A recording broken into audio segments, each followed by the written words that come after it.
Perbezaan utama antara lelaki alfa dan sigma ialah lelaki alfa mendominasi dan tegas, manakala lelaki sigma adalah personaliti yang kuat dan tersendiri dengan ciri-ciri lelaki alfa dan beta.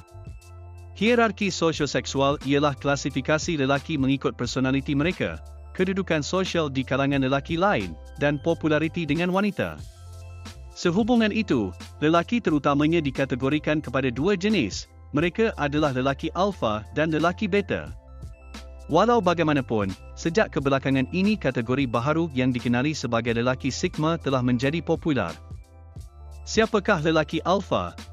Istilah lelaki alfa merujuk kepada lelaki yang dominan, iaitu seorang lelaki yang memainkan peranan dominan dalam situasi sosial atau profesional. Istilah ini telah digunakan sejak abad ke-20. Lelaki alfa adalah lelaki di bahagian atas hierarki sosial. Mereka adalah lelaki yang bertanggungjawab tidak kira dalam apa jua keadaan. Selain itu, melalui kehebatan fizikal dan sifat dominan mereka, mereka mempunyai akses kepada wang kuasa dan rakan kongsi. Di samping itu, lelaki ini secara tradisinya dilihat sebagai lelaki sebenar. Kualiti lelaki alfa. Antara kualiti lelaki alfa ialah mendominasi, berani, berkuasa, melindungi orang lain, harga diri dan keyakinan diri yang tinggi, asertif dan agresif, mempunyai kekuatan fizikal, popular dengan wanita. Lelaki alfa biasanya berbeza dengan lelaki beta, yang sering dianggap sebagai penunduk dan lemah. Lelaki beta cenderung untuk mengelakkan konflik, tetapi mereka biasanya dilihat sebagai lelaki baik, menyenangkan dan boleh bergantung harap. Kadang-kadang, orang menggunakan istilah lelaki alfa untuk merujuk kepada lelaki yang mendominasi yang menjadi pembuli, tetapi kualiti ini bukanlah sifat yang ideal. Siapakah lelaki sigma?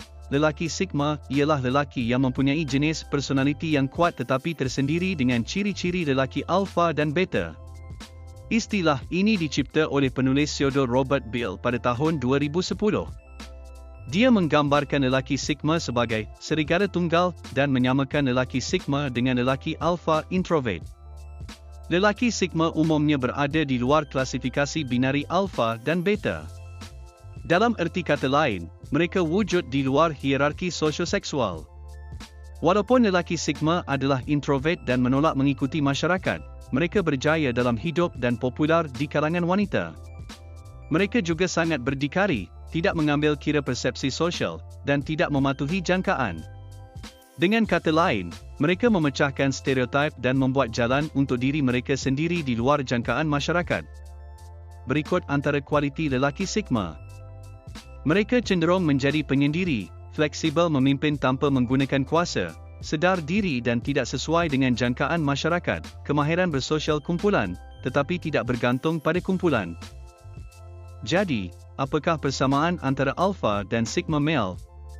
Kedua-duanya yakin dan berkuasa serta mempunyai kualiti kepimpinan yang kuat. Mereka berkuasa dan melindungi orang lain.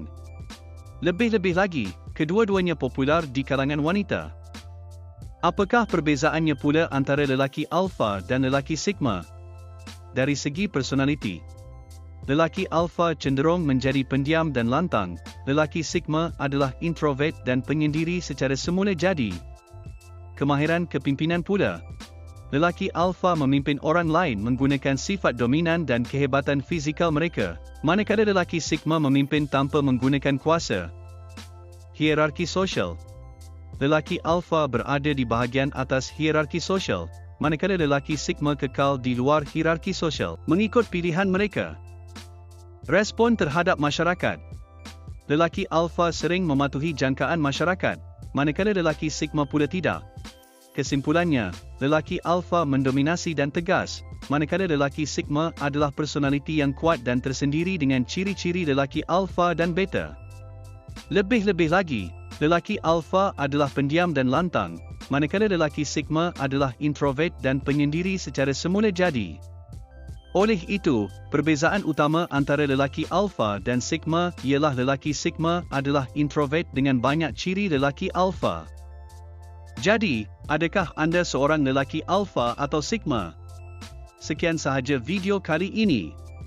Moga video ini dapat memberi sedikit maklumat berkenaan lelaki alfa dan lelaki sigma. Klik butang like serta subscribe channel kami. Semoga kita berjumpa lagi di video akan datang.